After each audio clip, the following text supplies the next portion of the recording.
You are Alpha and Omega. Say, we worship you, our Lord. You are worthy to be praised. Sing it again.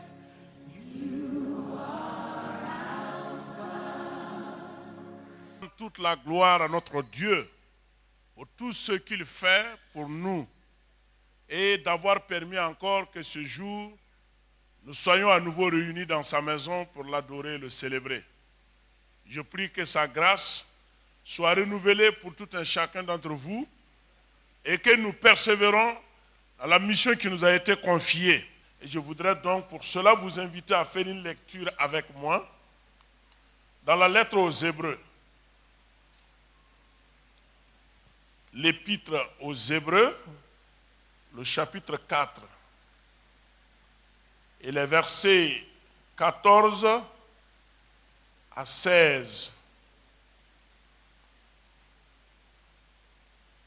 Hébreux au chapitre 4,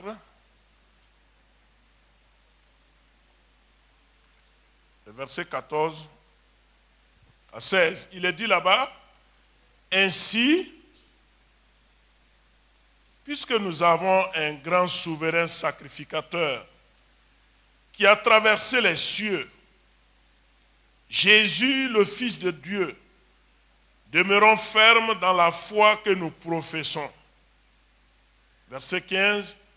Car nous n'avons pas un souverain sacrificateur qui ne puisse compatir à nos faiblesses. Au contraire, il a été tenté comme nous en toutes choses, sans commettre de péché. Et le verset 16. Approchons-nous donc avec assurance du trône de la grâce, afin d'obtenir miséricorde et de trouver grâce pour être secourus dans nos besoins. Alléluia. C'est une exhortation, un encouragement à venir devant le Seigneur, à lui faire connaître tout ce qui nous concerne et avoir une certitude, une conviction réelle qu'il est vivant et qu'il est celui-là qui va nous répondre. Dans le même livre des Hébreux, il est dit qu'il est impossible d'être agréable à Dieu sans la foi. Il faut que celui qui s'approche de Dieu ait la foi que Dieu l'entend, que Dieu l'écoute et que Dieu l'exauce. Alors notre passage où nous venons de lire, quand vous voyez le début même du verset 14, c'est après avoir démontré la suffisance de Jésus-Christ.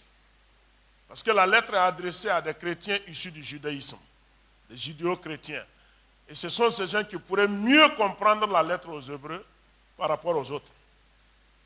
Et qui étaient rattachés au temple, à l'observation de la loi de Moïse, au respect strict des règles. Et subitement, Jésus vient dire que tout cela est accompli. Et que désormais, c'est de placer sa confiance en lui.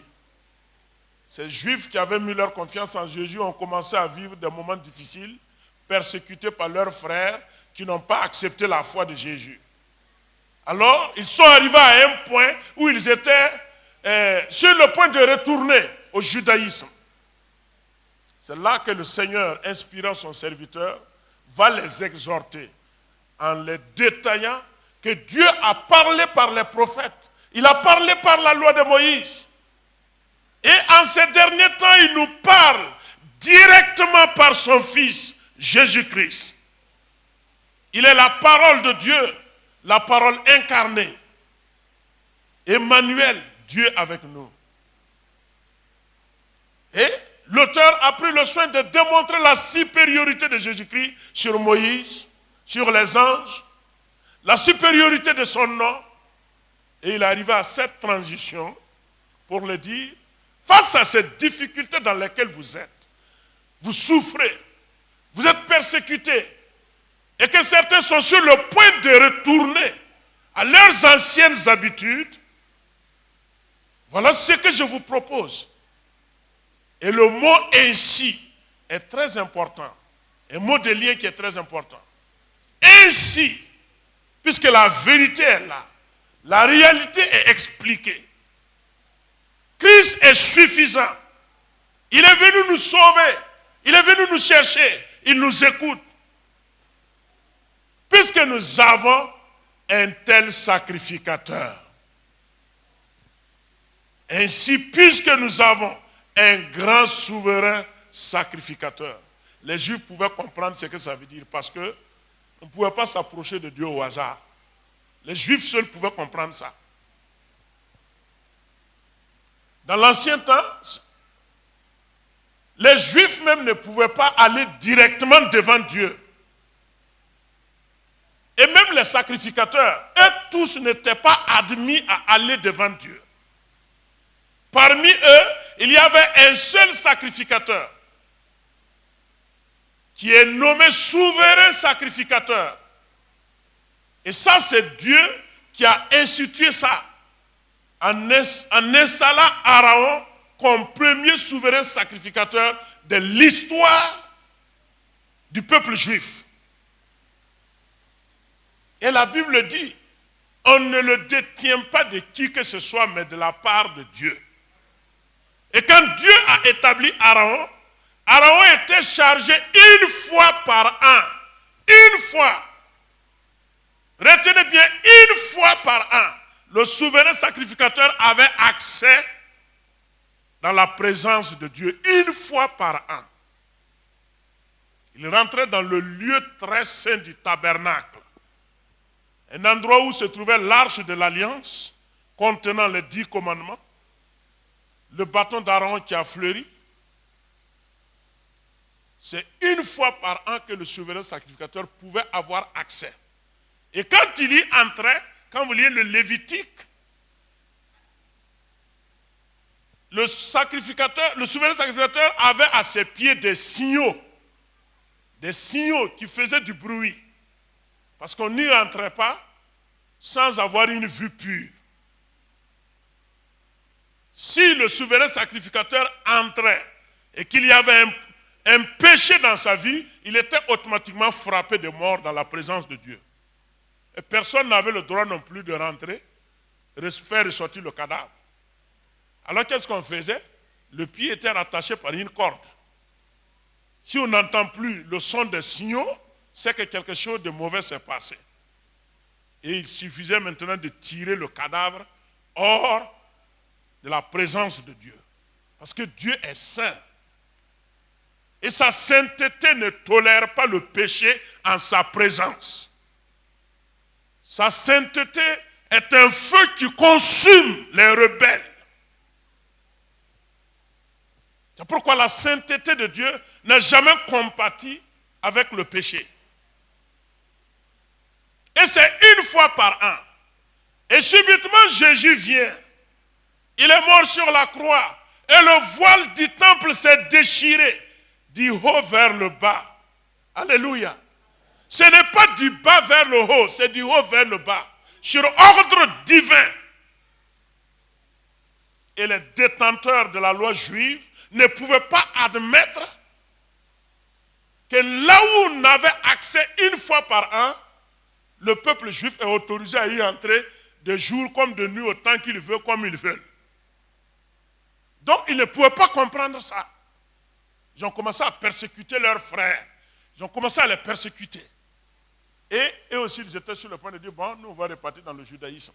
C'est ça, le Saint-Esprit les dit. Jésus est le souverain sacrificateur qui a traversé les cieux, qui contrôle non seulement la maison du Père, mais même le temple de Jérusalem. C'est lui qui est supérieur à Moïse, celui en qui vous avez mis votre confiance. C'est la révélation, la manifestation de la parole.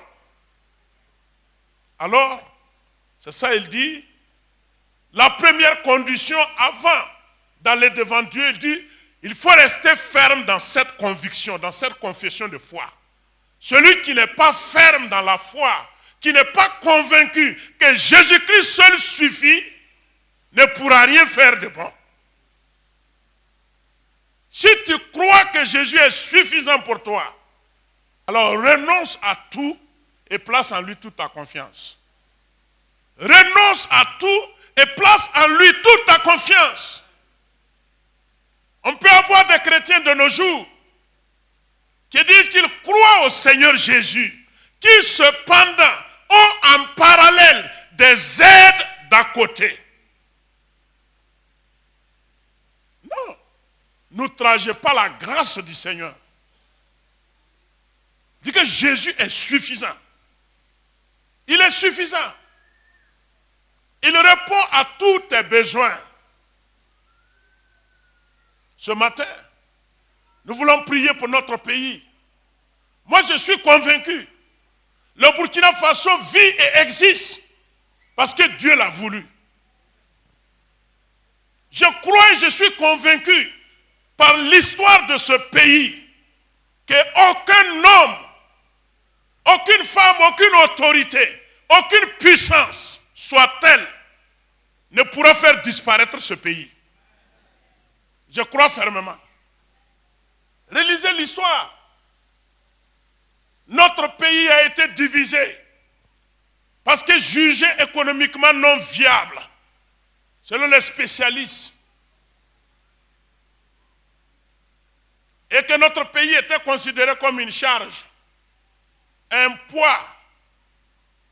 Et il fallait séparer, diviser ce pays-là, donner une portion de l'autre côté, le haut Niger ou bien c'est le haut Sénégal, et une partie à la Côte d'Ivoire. Quand Dieu a dit que c'est son pays, la même note qui a consacré la division de notre pays est revenue sur ça, a révoqué la même note pour remettre le pays à sa place. Parce que Dieu a un plan pour ce pays. Burkinabé que nous sommes, encore plus, peuple de Dieu que nous sommes. Le Burkina est une épée puissante dans les mains du Seigneur. Le Burkina est un pays pas comme les autres. Ce n'est pas nous qui l'avons voulu, c'est Dieu qui l'a voulu. C'est pourquoi, en tant que chrétiens, même si les autres ne comprennent rien, nous devrons comprendre la grâce que Dieu a accordée à ce pays et aller devant Dieu pour que Dieu nous écoute, tout en restant ferme dans la foi à laquelle nous avons été appelés. En vivant comme étant de vrais chrétiens. Et j'ai toujours dit, un vrai chrétien est un vrai patriote. Un vrai chrétien est un vrai patriote. Ou bien, un vrai chrétien est un vrai patriote. Un vrai chrétien qui n'est pas patriote n'est pas un vrai chrétien. Il n'est pas un vrai chrétien. Nous ne pouvons pas vivre dans ce pays et ne pas être affectés par ce qui se passe. Et nous ne pouvons pas garder le silence. Nous avons un Dieu avec nous. Et nous devrons compter sur lui. C'est pourquoi la Bible dit, au verset 16, approchons-nous donc avec assurance devant le trône de grâce. Approchons-nous devant le trône de grâce. Parce que Jésus nous suffit. C'est l'assurance. La fermeté dans la foi. C'est ce que nous devrons avoir aujourd'hui. La fermeté dans la foi. Combien de fois le royaume d'Israël a été menacé? Vous vous rappelez, il y a un homme qui a dit un jour, suite à certains événements qui se sont passés dans notre pays, il y a un chef d'État africain qui a dit que si Dieu avait une nationalité, il aurait pu dire que Dieu est burkinabé. Ah oui? C'est un chef d'État qui l'a dit, que si Dieu avait une nationalité à affecter, il dirait que Dieu est burkinabé. Et je suis d'accord avec lui, Dieu est burkinabé. Alléluia. Je suis d'accord avec lui, Dieu est burkinabé. Auquel des pays Dieu a envoyé des missionnaires pour dire allez-y directement vers ce pays spécifique. Quand même, il y a beaucoup de signes qui parlent. Même si les gens ne veulent pas qu'on parle, il faut qu'on parle. Parce que Dieu l'a fait. Ce ne sont pas des choses qui sont faites en cachette. c'est en public. Allez-y au Mossiland. Ça traduit tout ce qu'il veut dire. Même si nous baissons nos bras et nous refusons de prier, Dieu suscitera des hommes qui vont prier pour ce pays. Ça, je vous dis. Dieu suscitera des hommes. Parce que ce pays-là ne doit pas s'écrouler. Ce pays doit rester et restera par la puissance de Dieu pour accomplir la vision de Dieu. Les gens parleront de ce pays en Afrique comme dans le monde entier pour la gloire du Seigneur. Et si nous sommes fermes dans la foi, qu'est-ce qu'il faut faire? Au verset 15, la Bible accentue en disant que d'ailleurs, ce sacrificateur-là, il n'est pas quelqu'un qui ne puisse compatir à nos faiblesses. C'est encore intéressant. Il est celui qui nous connaît, qui voit les dispositions de notre cœur. Et je sais que Dieu voit les dispositions du cœur du peuple burkinabé. Et il voit les dispositions de l'Église. Même si nous n'avons pas les moyens, le Seigneur, ce sont nos moyens. David l'a dit, Goliath, je viens contre toi au nom de l'Éternel des armées. Nous ne comptons pas sur notre force. Nous comptons sur la force du Seigneur. Et si le Seigneur marche au devant de notre peuple, tous les ennemis du peuple seront vaincus. Et nous croyons fermement qu'ils seront vaincus. Parce que Dieu est avec le Burkina Faso. Quand vous lisez dans 2 Rois au chapitre 4 et le chapitre 7, vous allez voir ce qui s'est passé. C'est par des lépreux que Dieu a délivré la ville de Samarie, n'est-ce pas? C'est pas ça? Par des lépreux qui marchaient et Dieu, la présence de Dieu a transformé même le son de leurs pieds. Comme le bruit d'une multitude de chars qui venaient. Les ennemis étaient obligés de prendre la fuite. L'Éternel est capable. Ses voies sont insondables. Il sait ce qu'il va faire pour gagner la bataille pour ce pays-là. Le Seigneur seul sauvera le Burkina et délivrera le Burkina. C'est pourquoi la Bible dit, approchons-nous donc avec assurance, avec foi. Ça, c'est un élément important, la foi. L'assurance que nous avons, que Dieu va nous entendre. Même en dehors de cela, vos situations personnelles. Il y a des gens qui prient mais qui n'ont pas la foi. La prière est comme une tradition. C'est comme une tradition. La prière, c'est la foi. Si vous avez la foi, demandez. Et croyez que ce que vous avez demandé, vous l'avez reçu. Et cela vous sera accordé. C'est la foi. Que le Seigneur nous bénisse.